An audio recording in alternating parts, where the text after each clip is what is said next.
به نام خداوند جان و خرد، کز این برتر اندیشه بر نگذرد.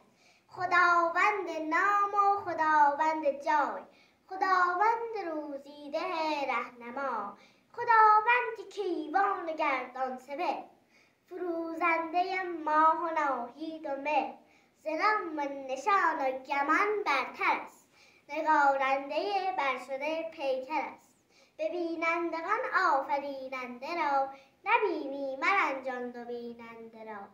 نیابد بدو نیز اندیشه را، که او برتر از نام و از جایگاه.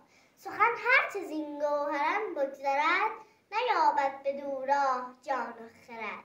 خرد گر سخن برگزیند همی، همان را گزیند که بیند همی.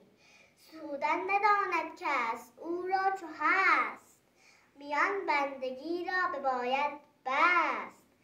خرد را و جان را همی سنجد دوی، در اندیشه سخته که گنجد اوی.